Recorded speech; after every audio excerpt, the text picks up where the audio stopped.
নিজস্ব অর্থায়নে পদ্মা সেতু নির্মাণ মন্ত্রিসভায় সিদ্ধান্ত, উন্নয়ন সহযোগীদের কাছে সহায়তা চাইলেন অর্থমন্ত্রী।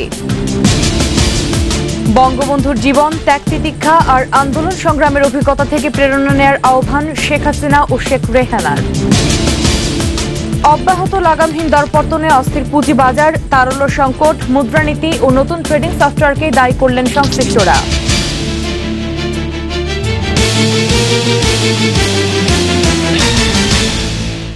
আসসালামু আলাইকুম, পারভিন মিতু আমন্ত্রণ জানাচ্ছি রাত ৯টার ২১ সংবাদে। মিশন গ্রুপ, দেশ গড়ার অংশীদার। নিজস্ব অর্থায়নে খুব শিগগিরই পদ্মা সেতু নির্মাণ কাজ শুরুর সিদ্ধান্ত নিয়েছে সরকার। একই সঙ্গে বৈদেশিক উৎস থেকে অর্থ সংগ্রহের চেষ্টাও অব্যাহত থাকবে। তবে বিশ্বব্যাংকে এ বিষয়ে সরকারের পক্ষ থেকে আর কোনো অনুরোধ জানানো হবে না। সোমবার সচিবালয়ে অনুষ্ঠিত মন্ত্রিসভা বৈঠকে এসব সিদ্ধান্ত নেওয়া হয়েছে। রিপোর্ট মাহাথির ফারুকের। দেশের কাঙ্ক্ষিত পদ্মা সেতু নির্মাণে বিশ্বব্যাংক ও এডিবির অর্থায়ন বাতিল হওয়ার প্রেক্ষিতে সরকার দেশের টাকায় তা নির্মাণের এই সিদ্ধান্ত নিল। রোববারে সংসদে প্রধানমন্ত্রী শেখ হাসিনা নিজস্ব অর্থায়নে সেতু নির্মাণের ঘোষণা দেন। এই জন্য তিনি বেশ কিছু পরিকল্পনা তুলে ধরেন। সোমবার প্রধানমন্ত্রী শেখ হাসিনার সভাপতিত্বে মন্ত্রিসভার বৈঠক শেষে মন্ত্রিপরিষদ সচিব মুশাররফ হোসেন ভূঁইয়া জানান, পদ্মা সেতু দেশের টাকায় নির্মিত হবে।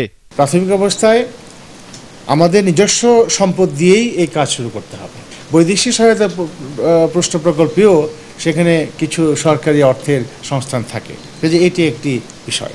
মাননীয় প্রধানমন্ত্রী বলেছেন যে আমরা আমাদের যে ফরেন এক্সচেঞ্জ রিজার্ভ থেকে ইজিলি ১ বিলিয়ন আমরা দিতে পারি, কোনো অসুবিধা নাই। যা প্রয়োজন তার চেয়ে বেশি আমরা প্রোভাইড করতে পারি।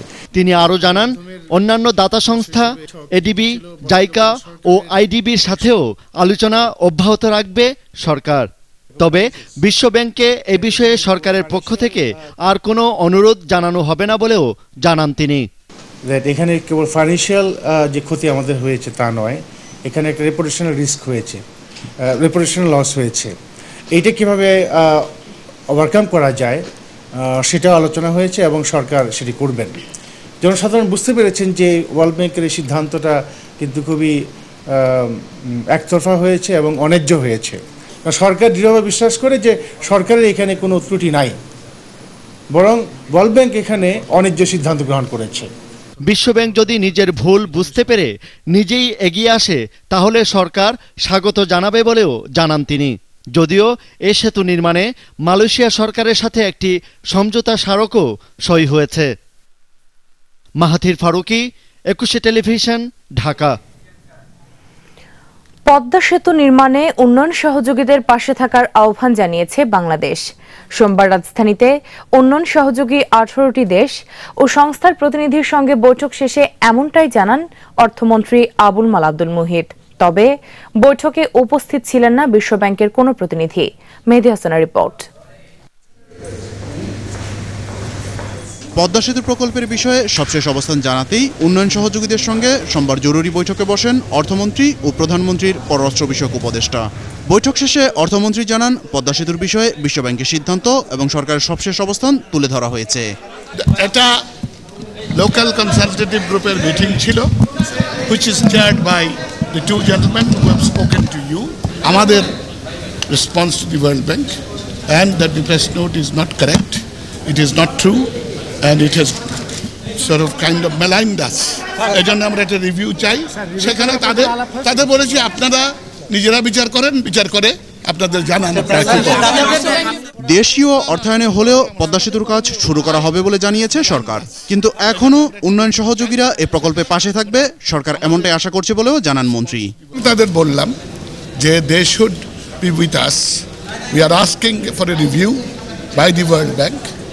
It is really to sort of establish our position and prestige. We do not accept the statement of the press note. না, আমি কোনো পরামর্শ। মেহেদী হাসান, ২১ টেলিভিশন, ঢাকা। বন্ড ছেড়ে পদ্মা সেতু নির্মাণ করা হলে দেশের অর্থনীতি ভেঙে পড়বে বলে মন্তব্য করেছেন বিএনপির স্থায়ী কমিটির সদস্য এম কে আনোয়ার। এছাড়া মুঠোফোনের প্রতি কলে ২৫ পয়সা সারচার্জ কেটে নেওয়ার প্রস্তাবেরও তীব্র সমালোচনা করেন তিনি। সকালে ঢাকা রিপোর্টার্স ইউনিটিতে সুশীল ফোরাম আয়োজিত গোলটেবিল বৈঠকে প্রধান অতিথির বক্তব্যে এম কে আনোয়ার আরও বলেন, সরকারি কোষাগার থেকে যে টাকা লুট করা হয়েছে তাদের পদ্মা সেতু নির্মাণ করা হলে তা মেনে নেওয়া হবে। তিনি প্রধানমন্ত্রীকে উদ্দেশ্য করে বলেন, জনগণকে টেলিফোন নাম্বার না দিয়ে তার পরিবারের সম্পত্তির হিসাব দিন।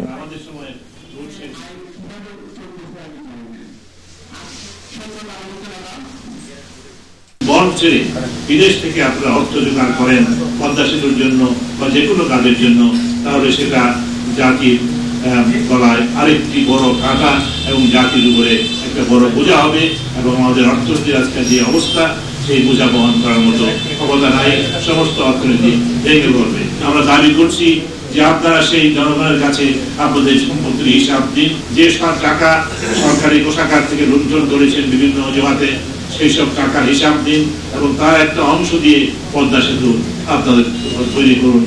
আমরা আপনাদেরকে সমর্থন করব।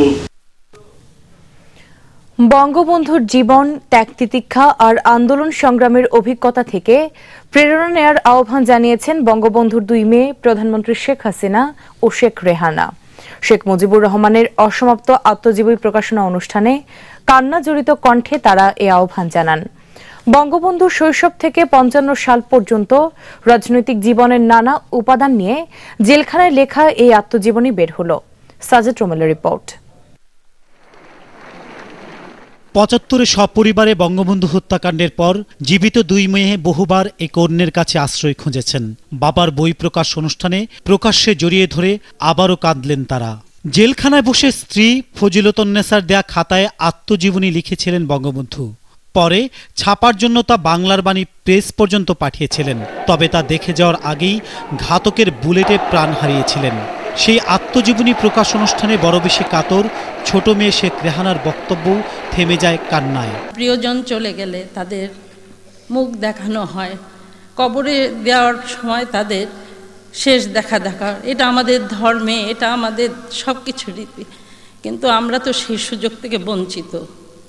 এবং এই জন্যই আমাদের সবসময় আমাদের সব কিছু একটা অতৃপ্ত অসমাপ্ত রয়ে যাবে। তবুও চলতে হবে, দুনিয়াতে চলে যাচ্ছি। ছোট বোনের কান্না সইতে না পেরে উঠে এসে তাকে জড়িয়ে ধরেন বড় বোন শেখ হাসিনা। আর এ সময় শত সহস্র দর্শকের কান্না এক ক্যামেরায় ধরা বড় বেশি অসম্ভব। আজকে শুধু এইটুকু আমি বলবো যে বইগুলি যে আসলে আমাদের বাবা, এটা ঠিক, কিন্তু উনি তো আমাদের না, উনি তো জনগণের। কাজে ওনার এই অমূল্য সম্পদ আজকে আমি বাংলাদেশের জনগণের হাতে তুলে দিতে পেরেছি, এটাই আমাদের সার্থকতা। ভারত, পাকিস্তান ও বাংলাদেশ থেকে বাংলা ও ইংরেজিতে প্রকাশিত বঙ্গবন্ধুর এই আত্মজীবনী থেকে শিক্ষা নেওয়ার আহ্বান তার 2 জীবিত উত্তরাধিকারের। সাজেদ রোমেল, একুশে টেলিভিশন, ঢাকা। আগামী নির্বাচনে ক্ষমতাসীন দলকে পরাজিত করে তারেক রহমানের নেতৃত্বে সরকার গঠনের ঘোষণা দিলেন বিএনপির ভারপ্রাপ্ত মহাসচিব মির্জা ফখরুল ইসলাম আলমগীর। সোমবার ইঞ্জিনিয়ার্স ইনস্টিটিউশনে জাতীয়তাবাদী ছাত্রদল আয়োজিত আলোচনা সভায় তিনি বক্তব্য রাখেন। ফখরুল তারেক রহমানকে নিয়ে ষড়যন্ত্র রুখতে জোরদার আন্দোলন গড়ে তোলারও আহ্বান জানান। মাহমুদ সিরাজের রিপোর্ট। বাংলাদেশের রাজনীতির বর্তমান বাস্তবতা, আগামী দিনের নেতৃত্ব এবং তারেক রহমান শীর্ষক আলোচনা সভার আয়োজন করে জাতীয়তাবাদী ছাত্রদল। এতে প্রধান অতিথির বক্তব্যে মির্জা ফখরুল ইসলাম আলমগীর বলেন, তারেক রহমান স্বাধীনতা ও সার্বভৌমত্বের প্রতীক, তাই তার নেতৃত্বে দেশে গণতন্ত্র পুনঃপ্রতিষ্ঠিত হবে। এই রাষ্ট্রে যদি আমি মানুষের শাসনকে আবার যদি প্রতিষ্ঠিত করতে না পারি, তাহলে কিন্তু আমরা এখানে তারেক রহমানকেও নেতৃত্বে প্রতিষ্ঠিত করতে পারবো না। নির্দলীয় তত্ত্বাবধায়ক সরকারের অধীনে নির্বাচনের মধ্য দিয়ে আমরা অবশ্যই তারেক রহমানের নেতৃত্ব এখানে প্রতিষ্ঠিত করব, যাতে তিনি আমাদের ভবিষ্যতে একটি সুন্দর সমৃদ্ধ একটি বাংলাদেশ আমাদের উপহার দিতে পারেন। তারেক রহমান তরুণ প্রজন্মকে সাথে নিয়ে দেশের তৃণমূল পর্যায়ে দেশ গড়ার কাজে হাত দেয়ায় তার বিরুদ্ধে ষড়যন্ত্র হয়েছে বলে তিনি অভিযোগ করেন। একটা নতুন বাংলাদেশ তৈরি করবার জন্য, এই বিশ্বায়নের যুগে প্রতিযোগিতায় টিকে থাকবার উপযুক্ত একটা জাতি গঠন করবার জন্য তিনি কাজ শুরু করেছিলেন। আর সেই জন্যই তাকে আজকে এই পরিণতি মেনে নিতে হয়েছে। পাশাপাশি তারেক রহমানকে দেশে ফিরিয়ে আনতে সকল নেতাকর্মীদের আন্দোলন গড়ে তোলার আহ্বান জানান তিনি। বাংলাদেশের এক প্রান্ত থেকে আরেক প্রান্তে। মাহমুদ সিরাজ, 21 টেলিভিশন, ঢাকা। লাগামহীন দরপতন চলছে দেশের পুঁজিবাজারে। সূচকের পাশাপাশি লেনদেনও চলছে ভয়াবহ খরা। বিভিন্ন ধরনের পরিবর্তন বা সংস্কার এনেও দাঁড় করানো যাচ্ছে না পুঁজিবাজারকে। আর এর জন্য তারল্য সংকট, মুদ্রানীতি ও ডিএসসিতে সংযোজিত নতুন ট্রেডিং সফটওয়্যারকে দায়ী করছেন বাজার সংশ্লিষ্টরা। রাজীব দত্তের রিপোর্ট। 2010 সালের 5 ডিসেম্বর ডিএসসিতে লেনদেন হয়েছিল ৩,249 কোটি টাকা। তখন দৈনিক গড়ে প্রায় 2,000 কোটি টাকা লেনদেন হতো ডিএসসিতে। কিন্তু এসব এখন কেবলই স্মৃতি। সেই পুঁজিবাজার আছে, শেয়ারও আছে, কিন্তু বিনিয়োগকারীদের সেই হাসি রূপ নিয়েছে কান্নায়। ডিএসসির গড় লেনদেন এখন 150 কোটি টাকায় ঠেকেছে। বাজার সংশ্লিষ্টরা বলছেন মুদ্রানীতি, নতুন ট্রেডিং সফটওয়্যার ও আস্থা সংকটই কাল হয়ে দাঁড়িয়েছে। মাঝে মাঝে শুনতেছি শুধু যে লাইফ ফান্ডের টাকা আসবে, অমুকের টাকা আসবে, বিদেশি ফান্ড আসবে, কিন্তু তার কোনো বাস্তব প্রতিফলন আমরা মার্কেটে দেখতে পাচ্ছি না। গভর্নমেন্ট রিয়েলের হস্তক্ষেপ করুক। গভর্নমেন্ট বলতে আমরা অর্থমন্ত্রী, উনি আসলে মনে বোঝেন না কোনো কিছু, যারা বোঝেন তারা হস্তক্ষেপ করুক। খুব বাজে একটা অবস্থায় এই মার্কেটে এই সফটওয়্যার চালু করা ঠিক উচিত হয় নাই। বিনিয়োগকারীদের সঙ্গে অনেকটাই একমত বিশেষজ্ঞরা। একই সঙ্গে তারল্য ও আস্থা সংকট এবং সংকোচনমূলক মুদ্রানীতিকেও দায়ী করলেন তারা। বিনিয়োগকারীদের যে আস্থা সেটা একেবারে নিম্ন পর্যায়ে চলে এসছে এবং পাশাপাশি আপনার তারল্য সংকট তো রয়ে গেছে। এই সফটওয়্যার যেটা সবচেয়ে অসুবিধাটা হচ্ছে, এই টাকা না থাকলে কিনা যাবে না। অনেক আগে যারা বড় বড় বিনিয়োগকারী ছিল, মিডিয়াম বা একটু বড়, তারা আগে বাকিতে কিন্তু পরে 1-2 দিনের মধ্যে অর্থ পে করতো, ব্রোকারেজ হাউসগুলো মেনে যেত। এই যে টার্নওভার কমতেছে অনবরত, বেশ এটাও একটা ওয়ান অফ দ্য রিজনস। পুঁজিবাজারে গতি আনতে মুদ্রানীতি পরিবর্তন সহ প্রাতিষ্ঠানিক বিনিয়োগকারীদের অংশগ্রহণ বাড়ানোর উপরও গুরুত্ব দিলেন বিশেষজ্ঞরা। তারল্য সংকট সৃষ্টি, সংকট বলো বা প্রবাহর কমতি বলো, এইটা হচ্ছে মুদ্রানীতিরই একটা কনসিকুয়েন্স, ফল। এটা থেকে উত্তরণ করতে হলে বেসিক যে চেঞ্জ আসতে হবে মনিটারি পলিসিতে। রাজীব দত্ত, 21 টেলিভিশন, ঢাকা। একটা বিরতি নিচ্ছি, যখন ফিরছি তখন অন্যান্য খবরের সঙ্গে আরো থাকবে।